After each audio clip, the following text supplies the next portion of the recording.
ouvintes, aos telespectadores aqui da plataforma, da rede, e um bom dia especial ao Fernando Haddad, que já está nos estúdios. Já está conosco Fernando Haddad, ministro da Educação, ex-prefeito de São Paulo.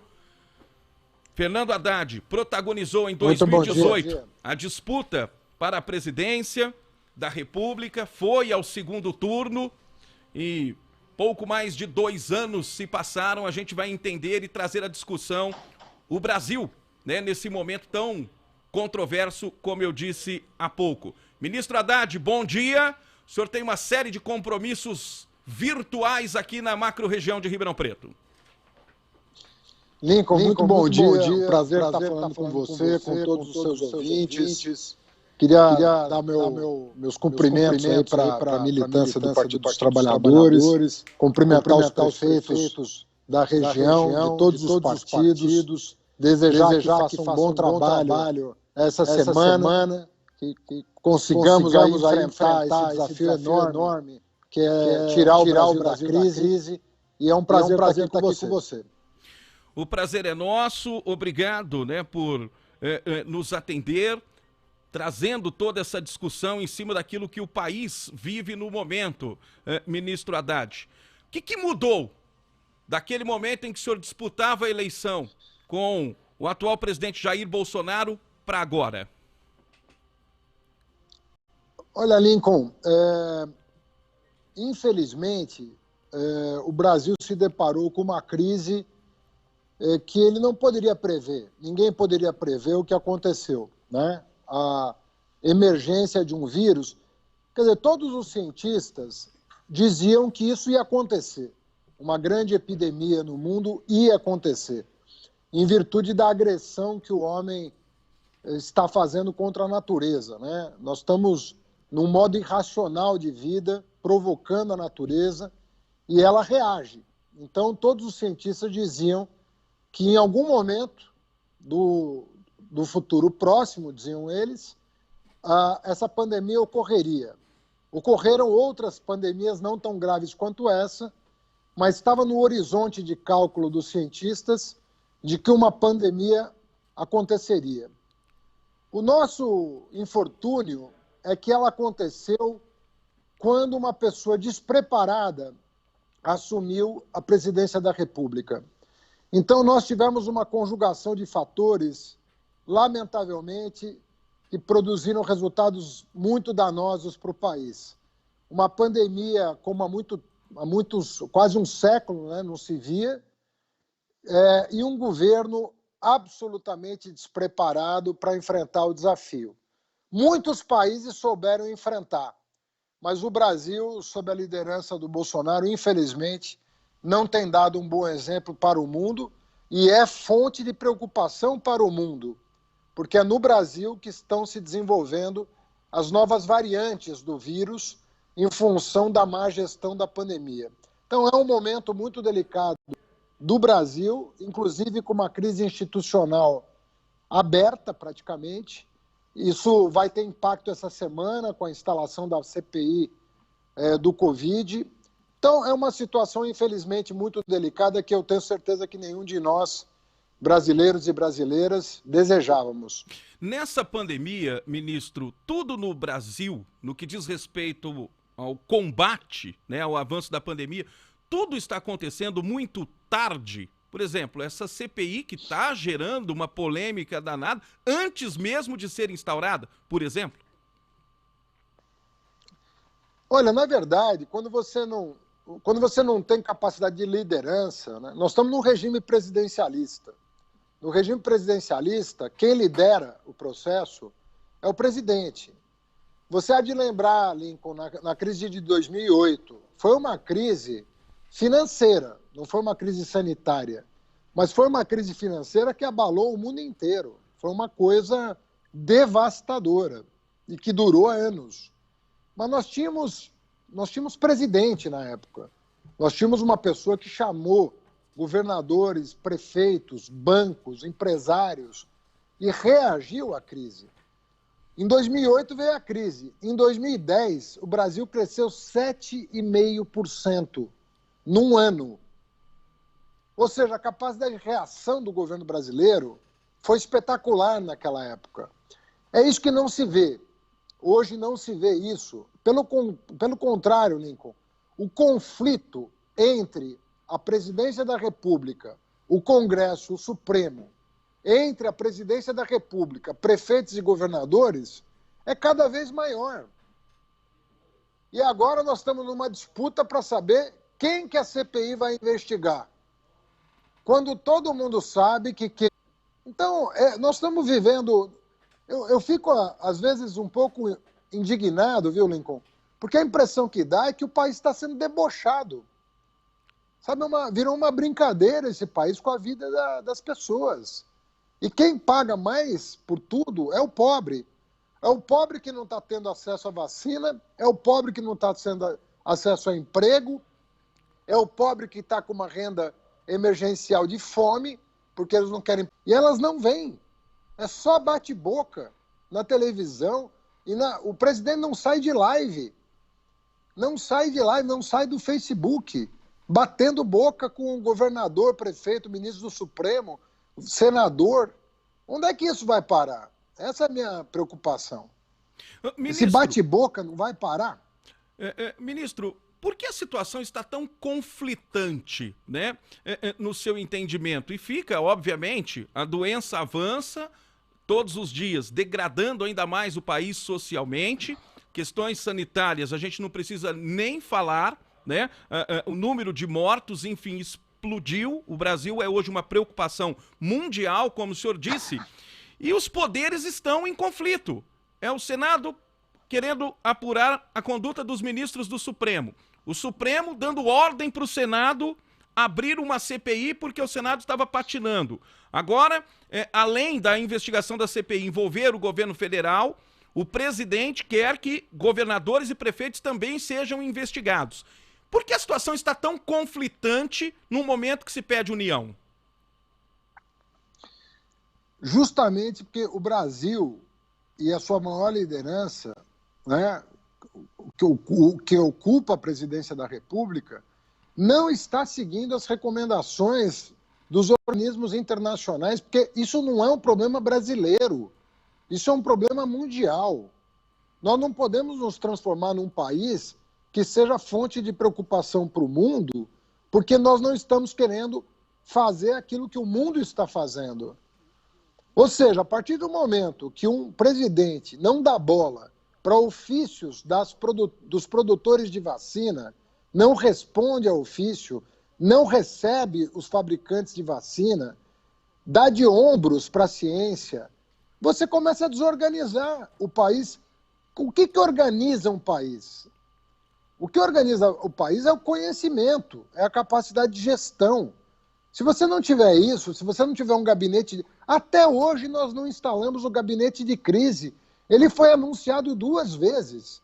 Ele foi anunciado em abril do ano passado e foi anunciado em março desse ano. E nós não temos um gabinete até hoje.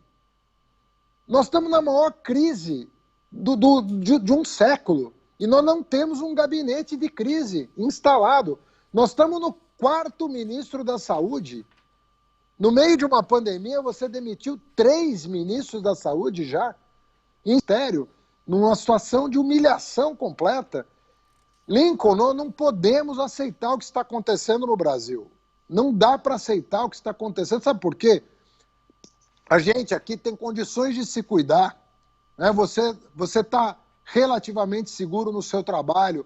Eu, que sou professor, estou relativamente seguro no meu trabalho. Eu só dou aula virtualmente, mas a maioria das pessoas não está nessa situação que nós estamos. Então, ou essa CPI, na minha opinião, e outra, o Supremo não mandou instalar a CPI. Na verdade, o Supremo mandou cumprir a Constituição. O Supremo não manda. O Supremo, ele determina o cumprimento da lei. Ele não inventa a lei. Quem cria a lei é o Parlamento, é o Congresso Nacional. A Constituição diz que quando você tem um número mínimo de assinaturas para instalar a CPI, o presidente da casa, seja a Câmara, seja o Senado, tem a obrigação de cumprir a Constituição. E o presidente do Senado não queria cumprir. No seu entendimento, a Aí, CPI o estava Supremo sendo falou... negligenciada, ministro? Não, no meu entendimento, não. No entendimento do Supremo Tribunal Federal. O Supremo Tribunal Federal determinou ao presidente do Senado que cumpra a Constituição. Só isso, porque a Constituição é claríssima. Quando você tem o número mínimo de assinaturas para instalar uma CPI, não é poder do presidente instalar ou não, do presidente do Senado. Agora, vou pegar um caso, Lincoln, para ficar claro. Por exemplo, você entra com um pedido de impeachment na Câmara. O presidente da Câmara tem o poder pessoal de aceitar ou não o pedido de impeachment. A Constituição diz que o poder é dele. Ou seja, ele pode mandar arquivar todos os pedidos de impeachment. Esse é um poder atribuído ao presidente da Câmara pela Constituição. No caso da CPI, esse poder não existe. É o poder da minoria. A minoria colheu assinaturas, não cabe ao presidente da Casa dizer, eu não quero instalar. Ele tem que instalar. E o que o Supremo disse para o presidente do Senado foi, instale na forma da Constituição. Cumpra a lei. É a única coisa que o Supremo pode fazer. É mandar cumprir a lei. O Supremo não tem poder de criar uma lei. É isso que precisa ficar claro para a população. Ministro, e no seu entendimento, onde essa CPI pode chegar? De que forma ela pode, levada a sério, obviamente, contribuir para melhorar um pouco esse cenário tão devastador que a gente tem no país? Lincoln, excelente pergunta, porque se os senadores tiverem responsabilidade de fazer o trabalho que lhes cabe, qual que é o procedimento de uma CPI? A CPI, nesse caso, nós estamos no meio de uma pandemia. Se a pandemia tivesse passado, a função da CPI seria seria apurar responsabilidades apenas. Mas a pandemia não passou. Então, qual é o trabalho que ela pode fazer? Se ela tiver inteligência, ela vai criar uma situação para o governo agir da maneira como a ciência recomenda, da maneira como a gestão pública recomenda. Então, ela pode ser um elemento de constrangimento para, por exemplo, pararem de querer vender cloroquina. A quem interessa a venda de cloroquina? Essa é a pergunta que eu faço. A quem interessa a venda? Por que a máscara não o uso da máscara não é estimulado pelas autoridades? Por que isso acontece? Quando a gente sabe que cai 50% a chance de contágio quando você usa a máscara e se mantém a 1,5 metro de distância, né, do seu colega de trabalho, né, no transporte público. Então você tem condições de se proteger de uma forma simples. Por que as autoridades não estimulam o uso da máscara? O Bolsonaro faz questão de aparecer em público sem máscara. Cumprimenta as pessoas, abraça as pessoas sem máscara. E mesmo ele tendo sido contaminado, ele é sim vetor. Ele é vetor de contaminação, porque mesmo que você não pegue a doença, você pode, pelas suas vias respiratórias, transmitir. Então, ele é vetor de transmissão.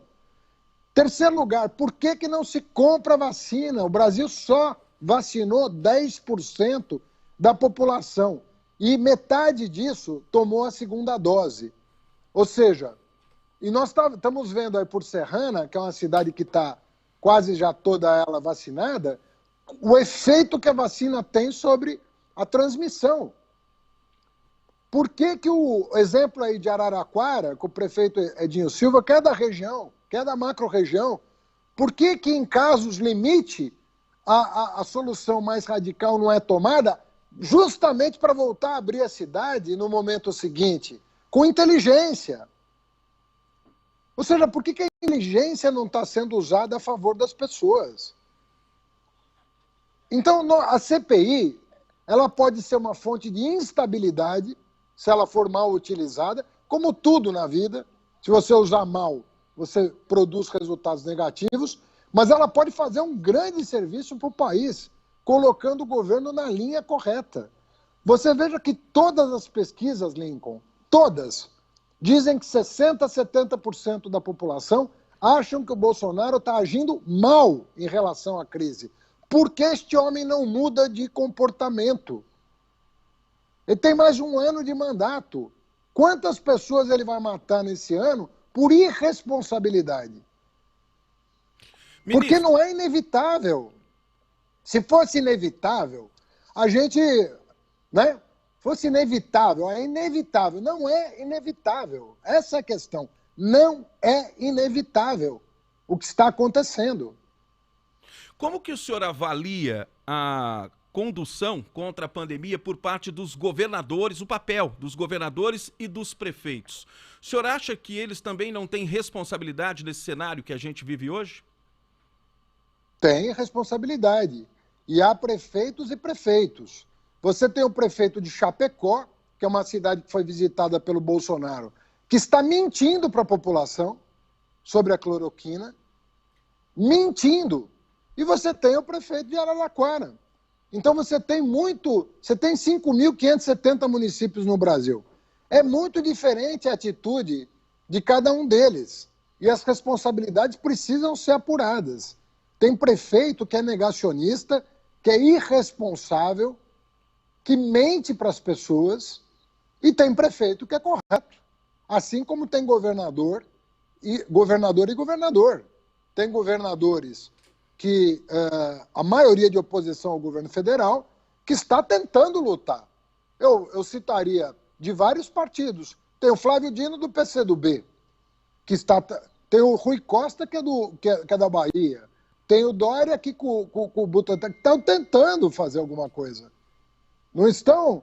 Eu não vejo da parte dos governadores uma atitude correspondente ao governo federal. A não ser no caso de Minas Gerais, do Paraná, que são estados que estão realmente adotando uma linha, não sei se por medo do Bolsonaro, não sei por quê, mas que estão adotando, porque o Bolsonaro, além de tudo, ameaça. Ele ameaça o governador e o prefeito que não concordam com ele. Ele é uma pessoa muito autoritária, ele quer impor o juízo dele sobre as coisas, ao invés de ser uma pessoa que assimila conhecimento, se aperfeiçoa e toma a melhor decisão. Agora, ministro, como que o senhor vê, né? Eu imagino que ainda nessa leitura sobre o conflito político, né? Nefastamente a pandemia foi politizada no Brasil. Quando a gente vê, por exemplo, né, esses conflitos que ganharam novos episódios nesse final de semana, essa briga, né, via internet, eu torço para que eles não se encontrem pessoalmente, porque o nível já está lá embaixo, né? Essa disputa do presidente Bolsonaro, esses ataques entre o presidente Bolsonaro e o governador de São Paulo, João Dória. Para os adversários políticos, no espectro político, isso é um prato cheio para os adversários? Em plena pandemia, 2 líderes de Estado brigando dessa maneira? Olha, Lincoln, quem tá, depende de como você vê. Se você está preocupado com a população, você só tem a lastimar. Porque não dá para ficar pensando em cálculo eleitoral partidário numa hora que as pessoas estão passando a necessidade que estão. Gente, está um horror os hospitais, está um horror o que está acontecendo. Nós estamos perdendo amigos todos os dias. A gente fica sabendo de conhecidos, parentes, estão morrendo. Como é que você vai pensar no meio dessa guerra na vantagem que você pode ter de uma briga inconsequente entre o governador do maior estado do país e o presidente da República, que na eleição de 2018 estavam tirando foto juntos? O Bolsonaro, o que era? Eles estavam tirando foto juntos, inventando para a população um cenário absurdo que não aconteceu, nem em São Paulo, nem no Brasil. Então, é lamentável o que está acontecendo. O padrão de relacionamento das autoridades hoje no Brasil é lastimável. Lastimável. Eu não vi uma única reunião de governadores com o presidente decente. Uma única reunião decente. Não existe harmonia no Brasil e a desarmonia está sendo alimentada. Eu fico perplexo de ver que essas pessoas se dizem religiosas. Qual a religião delas? A de verdade, não a da boca para fora. A da boca para fora não vale, Lincoln. O que mede a espiritualidade de uma pessoa é o seu comportamento. O que mede a espiritualidade da pessoa é o quão preocupada ela está com o próximo. Será que essas pessoas estão pensando em si mesmas ou será que essas pessoas estão pensando no bem comum? Porque eu repito, o que vale um homem, uma mulher, o que vale é o que ela faz, é o exemplo que ela dá. Não é o que ela fala da boca para fora. Isso não tem valor nenhum. Eu posso dizer qualquer coisa. Eu posso me dizer o cristão mais fervoroso. E a pergunta que eu faço é a seguinte: você está agindo como cristão?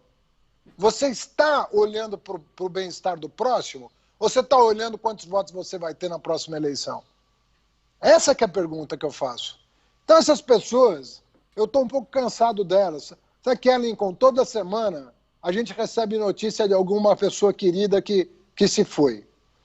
Está todo mundo farto já do que está acontecendo no Brasil. Ninguém mais tem paciência com essas pessoas.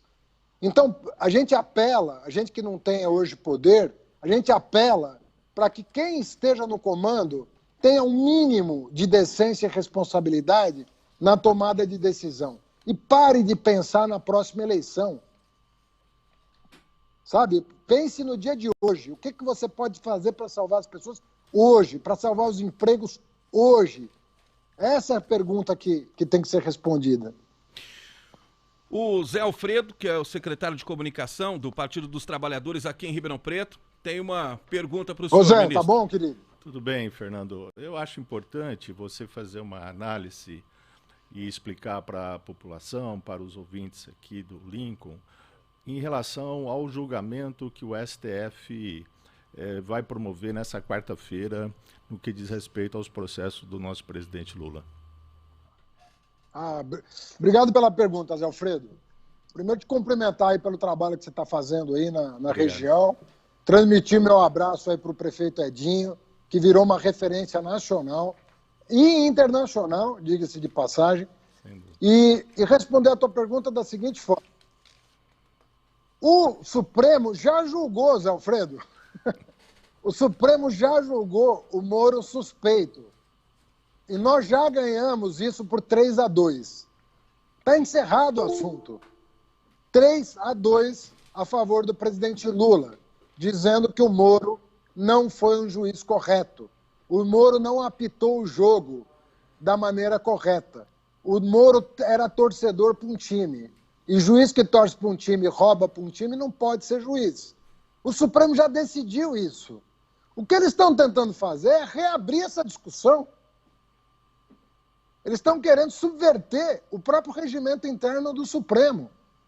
A decisão foi tomada pela turma. Está encerrada a discussão. O Moro não foi correto com o Lula. Tem que ser o juiz que vai julgar o Lula.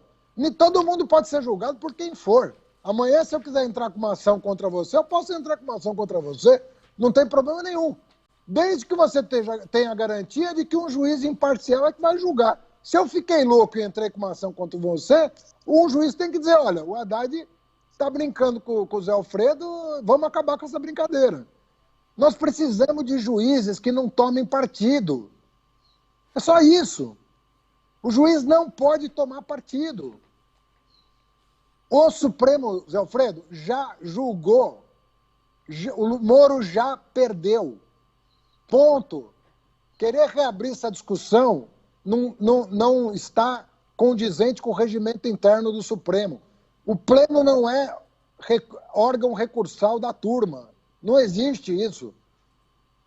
Os 11 não são órgão recursal dos 5 da turma. Isso não tem previsão regimental. Você não pode fazer do Pleno um órgão recursal da turma, porque ele não é. Tem assunto que é da turma, tem assunto que é do Pleno. Se o assunto foi para a turma, é da turma. E encerra-se ali. Essa que é a questão que precisa ficar clara para a população. O julgamento já foi feito. E se sacramenta dessa maneira, ministro Haddad, a volta Lincoln, pela disputa à presidência... Pois não. Eu sou advogado formado pela São Francisco com muito orgulho. E, modéstia à parte, eu sei ler um regimento. Sabe? Eu aprendi a ler uma lei e entender o que está escrito nela. Para isso que você faz o curso de Direito. Você lê uma lei, seja ela de que nível for, você lê uma norma, pode ser um regimento, pode ser uma lei, pode ser a Constituição, e interpreta. E não há dúvida de que o julgamento do Moro terminou. O Moro foi julgado suspeito. O que significa dizer que o Lula está de posse dos seus direitos políticos e, sim, se quiser, pode se candidatar a presidente o ano que vem. Coisa que ele diz que vai decidir por volta de março, abril do ano que vem, porque esse ano ele quer dedicar à questão principal, que é a crise da pandemia. Ministro, nesse cenário, né, com o presidente Lula sendo reconduzido, né, à condição de disputa presidencial, a atual leitura mostra que Bolsonaro vem com o discurso da economia, Dória com a proposta da vacina e Lula, qual a proposta? Olha, o Lula, ele em si mesmo encarna um Brasil diferente de tudo que está acontecendo de 2014 para cá. Lincoln, o Brasil tomou um caminho errado em 2014. E eu vou te dizer muito claramente qual. Não aceitar o resultado eleitoral. Quando o Aécio Neves, o Eduardo Cunha e o Michel Temer fizeram um complô para tirar a Dilma e o Temer assumir, o Brasil nunca mais foi o mesmo. Nunca mais foi o mesmo. Ou nós nos reencontramos com a democracia e o Lula encarna um projeto de justiça social como nenhum outro brasileiro, na minha opinião. Ele encarna esse projeto de justiça social. Eu falo pela minha área. Você sabe que eu fui ministro durante 7 anos, tá certo? Quando você viu na história do Brasil um pobre, um preto, um periférico entrar numa universidade de qualidade? Quando que você viu isso? Eu falo pela minha área. Nós tínhamos 3 milhões de universitários, passamos a ter 8 milhões de universitários. Esse crescimento não foi só quantitativo, Lincoln, foi qualitativo. A classe trabalhadora, os pobres desse país, os pretos desse país, finalmente chegaram às portas da universidade. Num número razoável, não ainda o ideal, mas num número razoável. Então, o Lula encarna esse Brasil de oportunidade para todos. É um Brasil que não aceita o nível de desigualdade que nós temos e que está piorando desde que o Temer assumiu. Então, eu acho que é o seguinte, desde que o Temer assumiu, o Temer e o Bolsonaro estão num caminho errado. Claramente errado. E o Lula representa a recuperação. E cá entre nós, né, Lincoln, dizer que a vacina do Dória é um pouco de exagero, né? O Butantan tem 100 anos, né? Vamos combinar que o Butantan existe muito antes do Dória ter nascido. Precisa né? falar isso para o marketing do governador. Não, né? mas, é um direito dele fazer marketing com o que ele quiser. Aliás, é o que ele mais faz. Aliás, é só o que ele faz. É um marqueteiro de primeira linha. Agora, dizer que o Butantan, que nasceu antes dele nascer, tem menos importância do que ele não atrapalhou, o que já é uma grande coisa no Brasil atual. Eu te garanto, um governante não atrapalhar já é uma grande coisa, tem que aplaudir. Mas se fosse o Márcio França governador, se fosse o Marinho governador, se fosse São Paulo teria produzido a vacina igualmente, porque quem produziu a vacina foi o Butantan, que é uma instituição científica, que não é de governo A, B ou C. É uma instituição de Estado que tem relevantes serviços prestados ao longo de 100 anos, como a Fiocruz tem, como vários institutos de pesquisa no Brasil têm. Mas tudo bem, fazer propaganda é parte da política. Qual que é a nota que o senhor dá para o governador João Dória nessa pandemia? Eu não dou uma nota boa, sabe por quê? Eu não gostei da atitude dele na campanha eleitoral. Para eleger o Bruno Covas na cidade de São Paulo, ele mentiu para a população, dizendo que estava tudo em ordem, dizendo que estava tudo resolvido. E ele fez isso em 2016, fez isso em 2018 e voltou a fazer em 2020. Então, eu não acho que ele tem compromisso com a verdade, sabe? Eu acho que ele manipula muitos dados, e na eleição de 2020 ele não foi correto. Ele escondeu a realidade, escondeu para eleger o Bruno Covas e não preparou a população para 2021. E o dever de um governante é preparar a população para o futuro. O comportamento da população, a consciência que cada cidadão tem que ter de qual o seu papel para resolver o problema futuro. Então, eu acho que o Dória tem uma nota melhor do que a do Bolsonaro, mas nenhum passa de 5, não, viu? Eu, como professor, dou nota vermelha para os dois. Para o Bolso e para o Dória. Eu imagino, né, que o senhor esteja citando exatamente o momento da eleição, né, que a eleição foi adiada de outubro para novembro, e aí houve sim um afrouxamento exatamente nas atividades, né, naquele período, porque a gente sabe que gera muito desgaste algumas medidas, né, impopulares de prefeitos e governadores. É nesse ponto que o senhor quer dizer que não se falou a verdade para o povo de São Paulo? E hoje nós temos um governador muito desgastado, diga-se de passagem, com o setor de comércio, com comerciantes principalmente, né? E muitos atribuindo um superpoder, né, para o abre e fecha. Hoje a gente está começando a fase vermelha, né, do Plano São Paulo de recuperação, de combate à pandemia, mas ainda com um cenário absolutamente incerto. Aqui em Ribeirão Preto, somente no primeiro bimestre, 401 empresas fecharam. Como explicar isso? Como se entender com o setor produtivo, ministro? Lincoln, o que está faltando para as autoridades é, primeiro, conhecimento técnico. Não tem. Nem o Dória, nem o Bolsonaro têm conhecimento técnico. Então, é muito importante as pessoas estudarem antes de tomar decisões. Muito importante. Os países mais bem-sucedidos do mundo estão sendo governados por pessoas extremamente capacitadas para tomar decisões. E o que funciona, Lincoln, quando você não tem a vacina, porque agora nós temos a vacina, tem que vacinar. Mas quando você não tinha vacina, e até outro dia nós não tínhamos a vacina, a decisão correta era o fechamento. Olha só o que eu vou dizer para você, porque é importante diferenciar isso. O que funciona é o fechamento radical e curto. Esse é o lockdown que funciona. Ele tem que ser radical e curto, porque ele não precisa ser prolongado, porque quando você fecha bem fechado, você mata a capacidade de transmissão do vírus. O vírus morre. O vírus morre num lockdown bem feito. E você consegue distensionar o processo de reabertura. Quando você faz o que estamos fazendo, ou seja, tudo está sendo mal feito, não adianta nada o que está sendo feito. Você nem está salvando a economia, nem está salvando a saúde pública. Você não está salvando nada do jeito que o Brasil está fazendo. O Brasil não tem protocolo, Lincoln. O Brasil não está sabendo fazer a coisa como tem que ser feita, por falta de coordenação de ação entre os poderes. A descoordenação é geral. Resultado, o empresário tem toda a razão em reclamar e o cidadão tem toda a razão em reclamar. Você perceba que nós não estamos agradando ninguém. Com esses procedimentos que o Dória e o Bolsonaro estão tomando, nós não estamos... Ninguém está feliz com o que está acontecendo.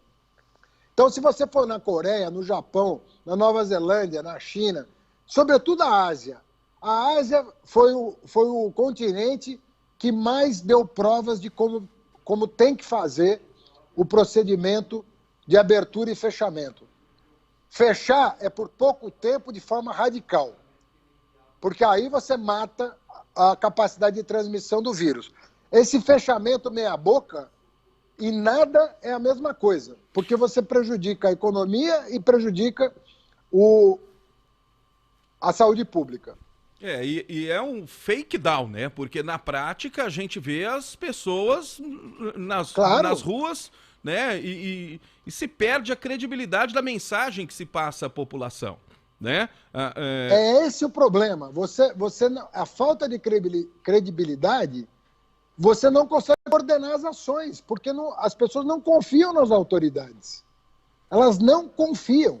Então, se o Dória tivesse autoridade, credibilidade, e dissesse assim, pessoal, eu vou fechar por 2 semanas, ou por 1 semana, ou por 2 semanas, radical, e depois nós vamos abrir por 1 mês, 2 meses, para ver como é que fica. Se ele tivesse a credibilidade de coordenar as ações, nós podíamos estar na situação que a Nova Zelândia está. Nós podíamos estar na situação que a Coreia está. Nós podíamos estar na situação que países que conseguiram sair dessa crise... Tem país que está crescendo na pandemia. Imagina você, crescimento econômico durante a pandemia e com o menor número de mortes proporcionalmente. Alguém poderá dizer, está crescendo porque não fechou. Não, está crescendo com o menor número de mortes. Essa que é a ciência. Como não prejudicar a economia sem afetar a vida das pessoas. É possível, Lincoln. Vários países deram prova de que é possível. Então faltou coordenação. E o pior não é isso. O pior é que continua faltando coordenação. Nós já perdemos 350 mil brasileiros e não temos expectativa de resolver esse problema no curto prazo. Por falta de coordenação.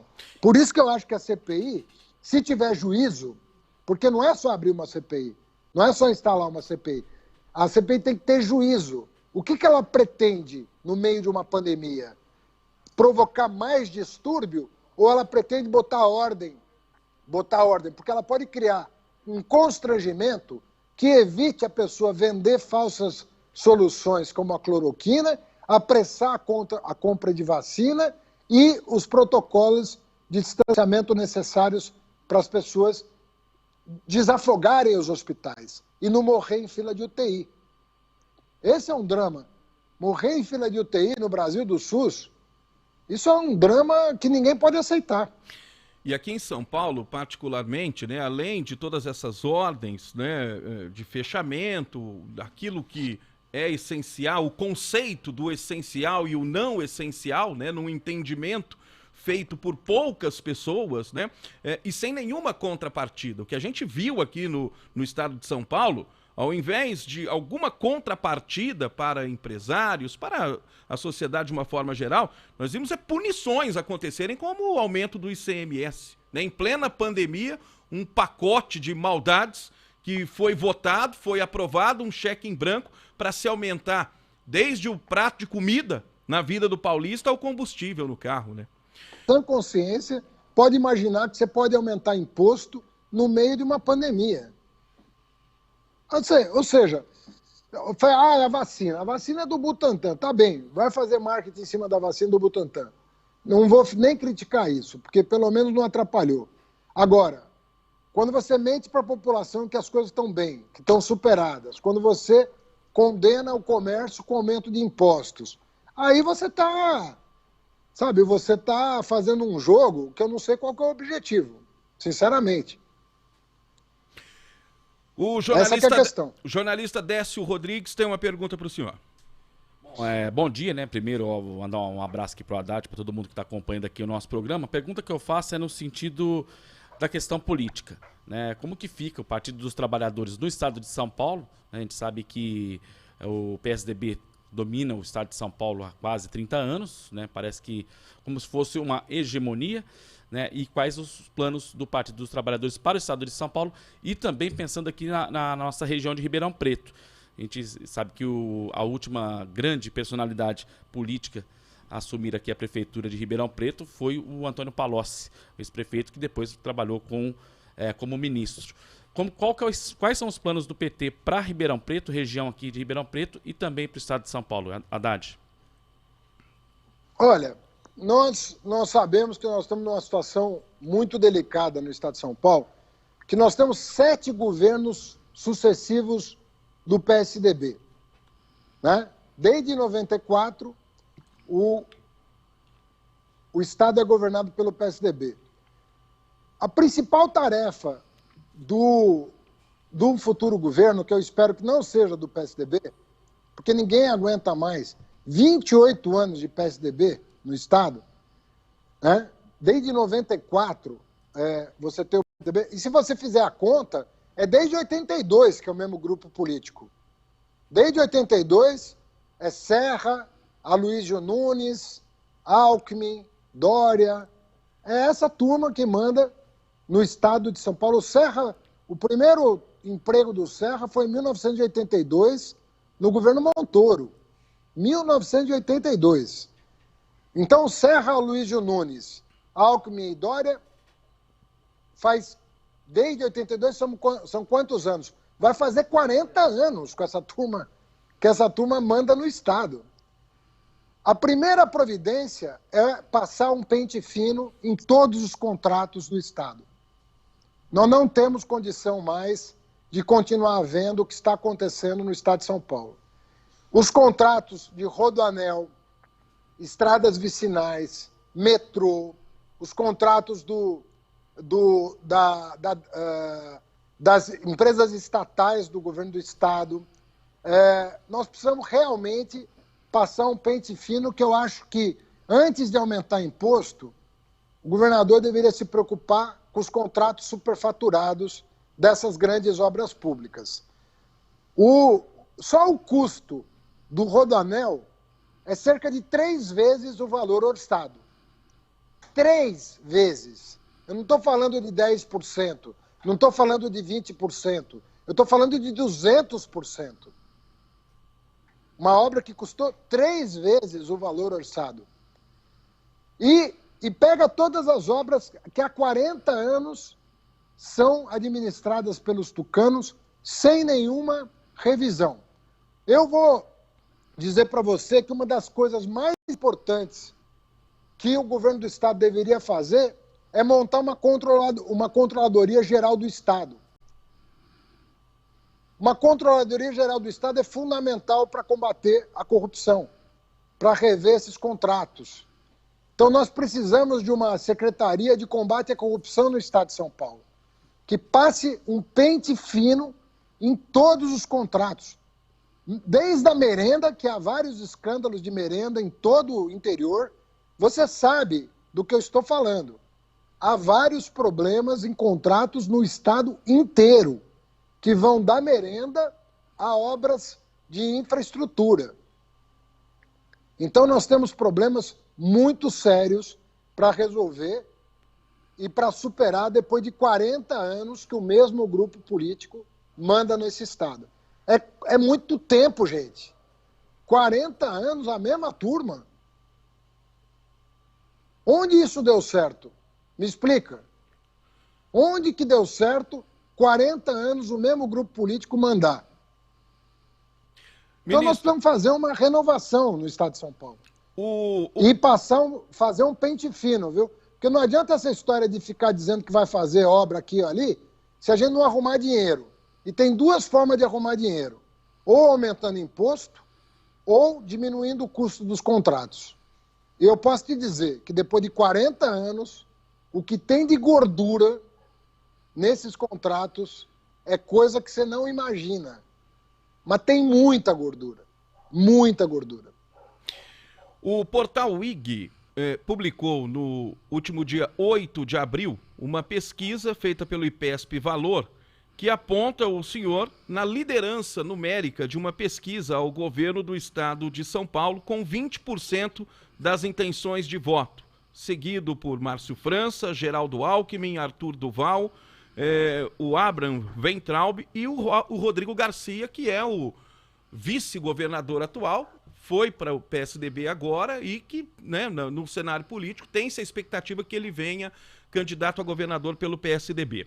O senhor é o candidato do PT ao governo do estado de São Paulo? Olha, Link, você sabe que nós não estamos discutindo candidatura no PT? Eu estou falando sério isso para você. Nós não estamos discutindo candidatura no PT em 2021. É uma decisão coletiva do PT não usar o ano de 2021 para discutir 2022. O ano de 2021 vai ser usado para discutir 2021. Essa é uma decisão coletiva do PT que vale para todos os estados da federação, inclusive para a presidência da República. Então, é uma decisão do partido, uma decisão coletiva do partido, e que eu vou respeitar porque eu acho que ela está correta. Nós temos problemas, nós não estamos numa situação de normalidade. E ficar discutindo o nome agora só vai atrapalhar o necessário entendimento que o país precisa ter para superar essa situação. Então nós temos uma agenda de curto prazo que deve prevalecer sobre qualquer outra. Fico muito lisonjeado com a pesquisa. Eu não sou de comemorar a pesquisa, eu comemoro a eleição. Porque pesquisa a gente nunca sabe o que vai acontecer na última semana, sabe, Lincoln? Eu vi o que aconteceu na última semana de 2018, quando nós fomos vítimas da maior máquina de fake news da história desse país. Eu, na última semana do primeiro turno de 2018, eu fui vítima da maior campanha de difamação que você já assistiu na história do Brasil. Já disseram de mim pelo WhatsApp coisas as mais absurdas do mundo. E você sabe que eu nunca usaria religião para ganhar ou não voto. Nunca fiz isso na minha vida. Mas eu, que sou neto de padre ortodoxo, ver o que fizeram comigo na internet e botarem um bando de gente que não tem nenhum compromisso com o próximo, falando em nome de Deus, usando o nome de Deus em vão, o nome de Cristo em vão, para falar mal de um adversário, mentir sobre um adversário. Então, depois do que eu vi na última semana de 2018, realmente as pesquisas já não me sensibilizam tanto, porque as coisas podem mudar do nada, por causa de boataria, entendeu? E vai ser usado boataria em 2022. Pode anotar o que eu estou falando. A máquina de fake news, ela não foi desmontada no Brasil.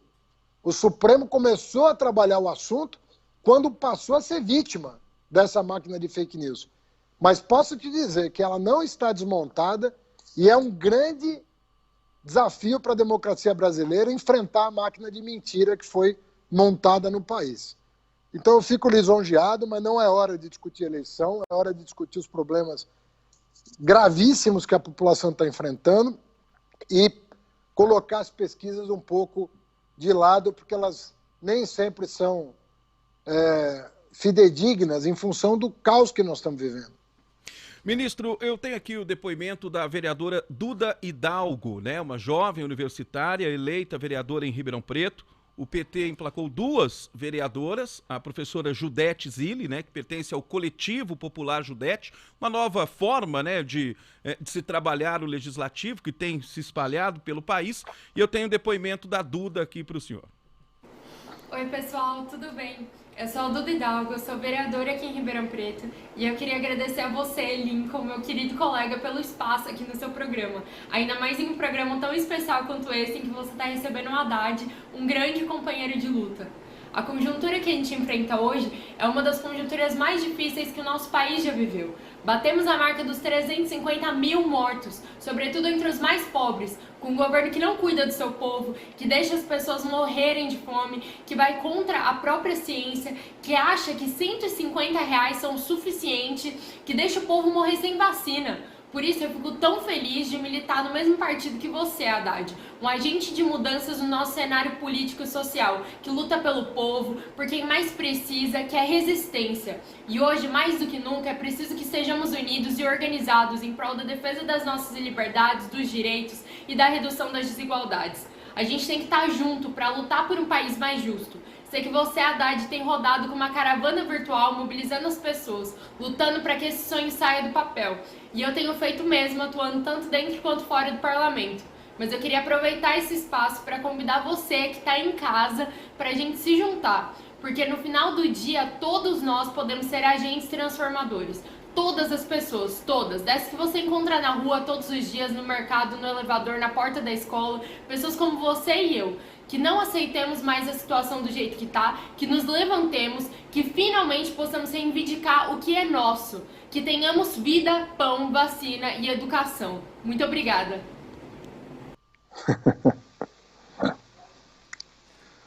É bacana, né, ver a juventude animada com o Brasil. Você sabe, Lincoln, que eu tenho uma esperança muito grande nessa geração de universitários brasileiros. E de secundaristas também. É uma massa crítica que está se formando nesse país que pode dar um impulso para o próximo período, porque não tenha dúvida, o Brasil vai sair da crise e nós vamos entrar num período de prosperidade. Resta saber se vai ser prosperidade para poucos ou prosperidade para todos. Mas vai vir um ciclo bom. Vai ser para 10% mais ricos ou vai ser para 100% da população? Essa que é a dúvida que a política que vai responder. Agora, está aí uma geração nova que chegou lá, que lutou, que estudou, que batalhou, que eu acho que quando as coisas engrenarem, eles vão dar uma contribuição extraordinária para um projeto de desenvolvimento. Eu tenho muita fé nessa galera, sabe, com quem eu acompanhei como ministro da Educação. Eu vi muita gente obter o primeiro diploma da família, primeiro diploma universitário da família. Mas não estou falando de 1 ou 2, estou falando de milhões de brasileiros que, pelo esforço pessoal e pelas oportunidades que se abriram, conquistaram o primeiro diploma universitário da família. Eu não acredito que essas pessoas vão esquecer as suas origens. Não acredito. Um ou outro vai esquecer, mas a maioria não vai esquecer. Agora, como, ministro, passar essa mensagem em um ambiente político tão polarizado como vive o país atualmente? Direita e esquerda, ambas com seus desgastes. Como entrar com uma mensagem nova nesse cenário? Olha, eu gostei muito do discurso do Lula depois da decisão do Supremo. Eu acho que aquele discurso, quem não ouviu, eu recomendo que procure na internet ouvir. Está ali o discurso de um homem que quer o bem do país. Um homem que está sem rancor, sem ressentimento, sem maus sentimentos em relação aos adversários, que quer agregar, que quer construir, que quer pacificar. Eu acho, Lincoln, que é a postura da pessoa. Eu acho que o Lula está com uma postura muito parecida com a do Mandela quando deixou... Quem não assistiu, assistia aquele discurso. Um discurso sóbrio, de uma pessoa experiente, de uma pessoa que provou que é possível, né? Que realizou o sonho de muita gente, que ajudou muita gente e que pode voltar a ajudar muito o país. Então eu quero crer que o tom do discurso é aquele. Aquele é o discurso certo para a hora difícil que nós estamos enfrentando. Ministro, as pessoas, né, e agora eu vou falar aqui da nossa região de Ribeirão Preto, elas carregam um histórico traumático de tudo aquilo que viram acontecer na política e o que está acontecendo na política. Há pouco, né, trouxemos aqui o depoimento de uma vereadora jovem que surpreendeu a todos aqui em sua votação. Praticamente a cidade desconhecia Duda Hidalgo e que, de fato, pode representar uma nova mensagem, novas ideias, até uma nova face para a mensagem da esquerda, de uma forma geral.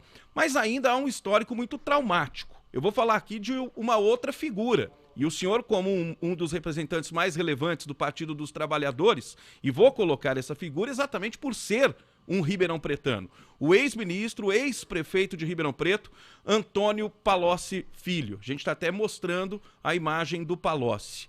Qual que é a avaliação do ex-ministro dentro do Partido dos Trabalhadores ou... por toda a trajetória que vocês tiveram, né, ao longo da história política, para hoje, 2021, ministro?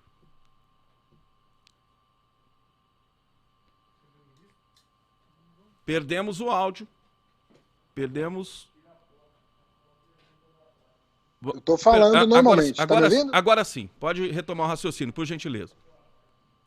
Ok. Eu tenho uma formação... sobretudo a minha mãe, né? Minha mãe era uma pessoa muito religiosa. E minha mãe, quando uma pessoa se desvia do bom caminho, a gente... Você está me ouvindo ou não? Sim, pode continuar. Uma pessoa quando se desvia do bom caminho, sobretudo quando ela se desvia na vida pública, é um prejuízo que você não pode imaginar o tamanho. Porque quando uma pessoa se desvia na vida privada, já é grave. Mas na vida pública é mais grave. Por quê? Porque o homem público, ele tem que ser o exemplo, ele tem que dar o exemplo. Ele tem uma visibilidade tão grande que qualquer comportamento dele vai inspirar ou não as futuras gerações. Então, quem se envolve com a vida pública tem que saber que você não pode errar.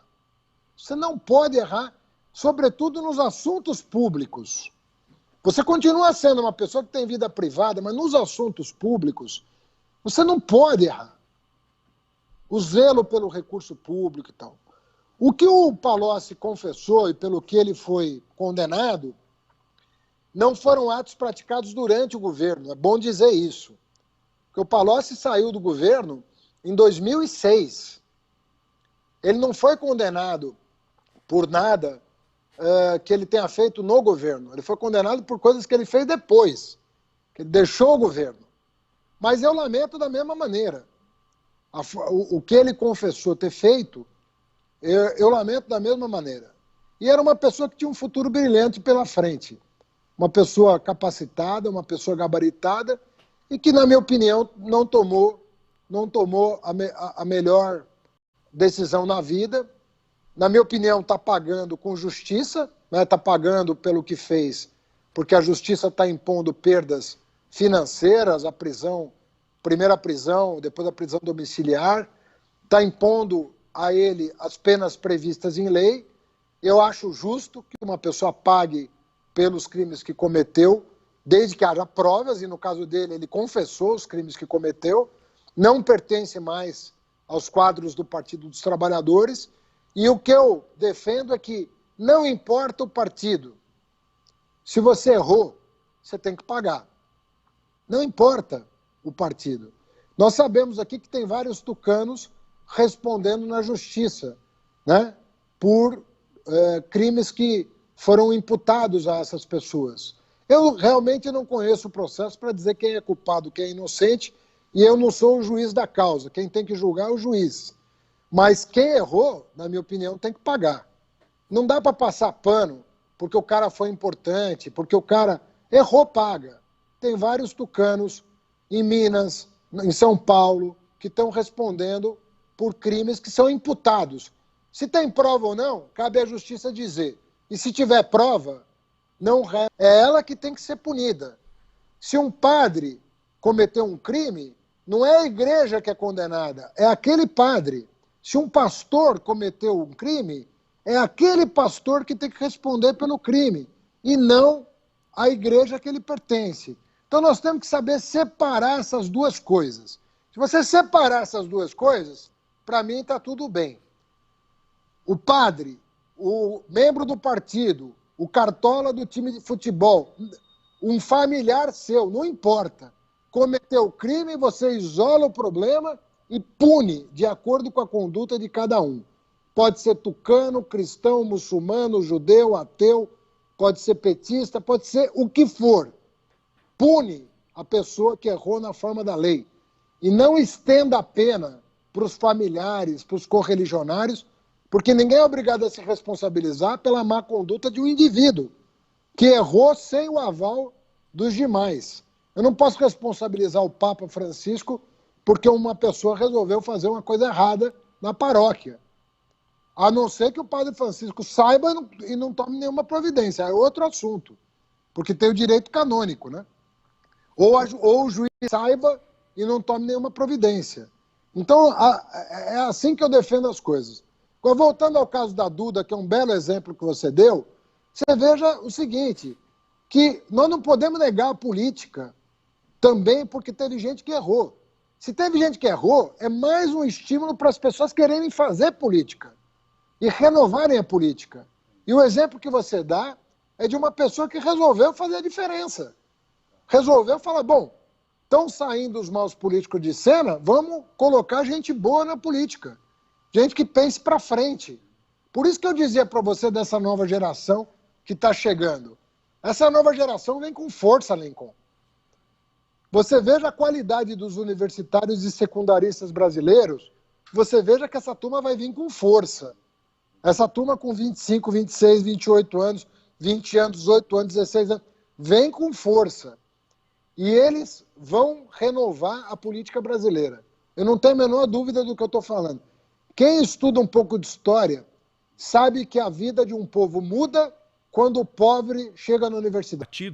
Inclusive, a Unicef apontou que o Brasil regrediu 2 décadas na educação, não é isso, ministro? Nessa pandemia, eu fico imaginando, o senhor como professor universitário, quanto uma notícia dessa não deve doer, né? E quanto tempo para recuperar esse tempo, né? Então, temos muitos pontos a serem debatidos. Eu quero agradecer ao secretário de comunicação do PT, o Zé Alfredo, ex-vereador de Ribeirão Preto. Obrigado, viu, Zé? Eu que agradeço, Lincoln. Prazer, Zé Alfredo. Parabéns ao Fernando por esta entrevista. Obrigado, Zé. Obrigado ao Décio Rodrigues. Ministro Haddad, os microfones aqui da Rede Fé, do Grupo Moraes de Comunicação, Rede Total, FM em Sertãozinho, e também nossas plataformas digitais. Microfone do programa Voz Metropolitana à disposição aqui na região de Ribeirão Preto. Sei que o senhor tem uma série de compromissos virtuais aqui para a região de Ribeirão Preto e o microfone aqui sempre está à disposição. Eu queria te agradecer imensamente a qualidade das perguntas, da entrevista, cumprimentar meus companheiros da região de Ribeirão Preto, cumprimentar meus familiares.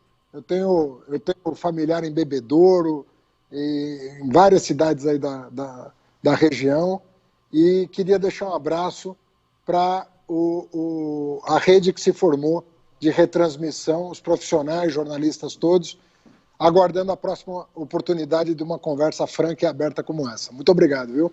Nós é que agradecemos. Muito obrigado ao ex-ministro Fernando Haddad, ex-prefeito de São Paulo, pela entrevista ao vivo aqui no programa Voz Metropolitana. São 8h35. 8h35 da manhã.